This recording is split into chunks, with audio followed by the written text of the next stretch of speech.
The Shark Deck.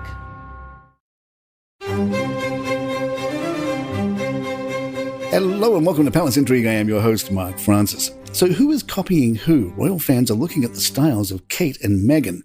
At the Eurovision contest, Kate wore a one-shouldered blue dress. The New York Post noticed some Sussex fans on Twitter seem to take issue with Middleton's blue look, with one writing, "Kate is copying Meghan again. Same colour, same shoulder. Kate is so dull." Others took issue with the apparent double standards rather than who wore it first. One person said, "I thought royal insiders and palace sources said it was filthy and classless for royalty to wear off-the-shoulder dresses like the one Meghan, the Duchess of Sussex, wore to the NAACP Awards. I guess it is only protocol when the Black Duchess does it and not Kate Middleton." Another royal fan pointed out that Diana did it first, sharing a snap of Princess Diana wearing a one-shouldered blue frock at a 1996 event in Australia. The Post points out Kate has gone one-shouldered in the past, as she previously wore a white Alexander McQueen dress to this year's BAFTAs and a red McQueen look in one of her 40th birthday portraits last year in the same silhouette. But maybe it's Meghan who is copying Kate. Meghan has a new hairstyle described by the Post as silky in loose waves, kind of like her sister-in-law. Meanwhile, some wonder if Kate really played the piano at Eurovision. Some gushed over the princess, with one social media user saying, "So the Princess of Wales is beautiful, kind, would look stunning even in a burlap sack, can walk gracefully in 3-inch heels in the snow, and can also play the piano. Is there anything she can't do?" But another said, "She played all the right notes, but not necessarily in the right order." The issue seems to be the video is not necessarily matching the audio. One social media user may have solved that mystery. "Piano teacher here. It's likely she played. They filmed her and the sound and picture just didn't sync. Kate had lessons for quite a while, reaching about grade 4. There was an interview with her piano teacher on her wedding day." The royals have some new profile pictures on their social media following the coronation. The royal family's Instagram and Twitter accounts shows a picture of Queen Camilla and King Charles overlooking the crowds of supporters from the balcony of Buckingham Palace. The royal family Twitter page also swapped their header image to one of the monarch and members of the royal family on the balcony. The Telegraph writes, "It is perhaps no wonder the Duke of Sussex spent so little time at the coronation when you consider just how many people he is simultaneously suing right now."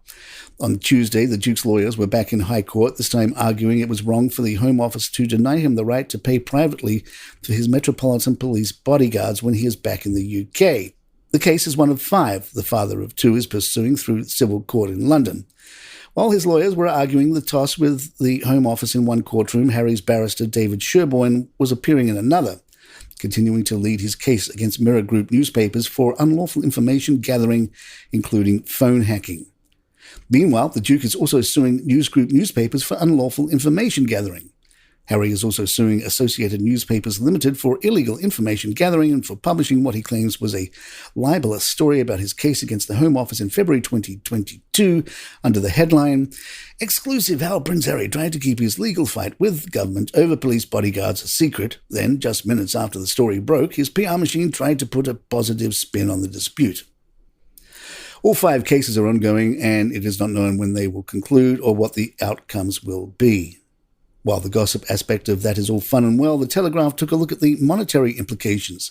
The Telegraph points out, contrary to suggestions, his lawyers are operating a no-win, no-fee basis. Harry is already racking up a considerable legal bill and may not recoup all of his costs, even if he is victorious. His wife Meghan only had 90% of her estimated £1 million costs covered when she won her claim against the Mail on Sunday for breach of privacy and copyright in January 2022. If the Duke has spent 5 times the amount on 5 separate claims, then he still potentially faces losing around £500,000 even if he wins on all counts. Palace Intrigue will be right back. Hey, I want to tell you about HelloFresh, America's #1 meal kit. Now that the coronation is over, the spring sunshine is here, and it's calling your name. So don't call for takeout, get HelloFresh instead. And in a moment, I'm going to tell you how to get 16 meals free. With HelloFresh, you can pick from over 40 weekly recipes, but you can choose from over 100 items to round out your order, from snacks and easy lunches to desserts and pantry necessities.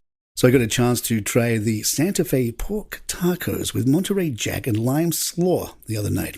I mean, to go out and get all these ingredients would take you an hour at the grocery store, and then you have to do all the prep work and the chopping, and then there's all this waste. But with HelloFresh, you get exactly what you need in one convenient kit.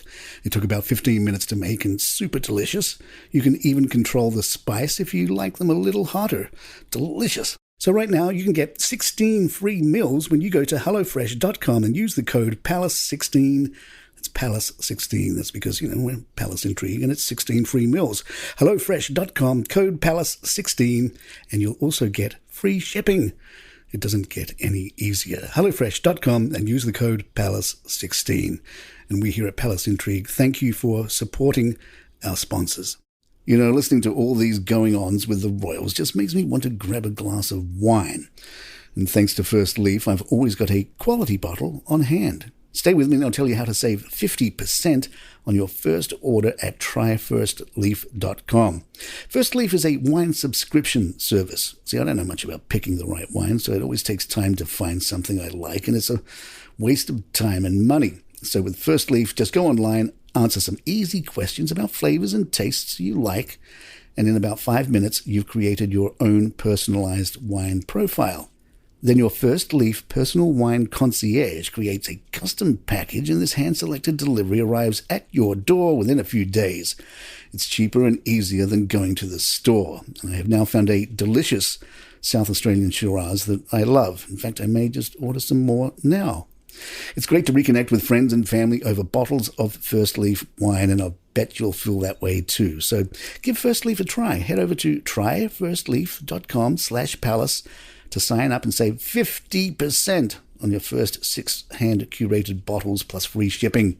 That's first, F-I-R-S-T, leaf, leaf.com/palace to save 50% on your first 6 bottles plus free shipping. Tryfirstleaf.com/palace.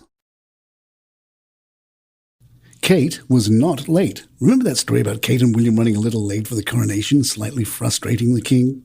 A source claims that Wills and Kate weren't late. The king and queen were actually very early, and you can blame it on sleepy horses. For the actual coronation, the horses pulling them in the Diamond Jubilee state coach got to the Abbey a whole 6 minutes ahead of schedule. The source who took part in the procession told the Telegraph, when they did the dress rehearsal, it was the middle of the night, so the horses were quite sleepy and took their time. But on the day of the coronation, they were wide awake and consequently went a lot faster than they had in practice. That's what threw the timings out. And there you have it. If you'd like to email us, our address...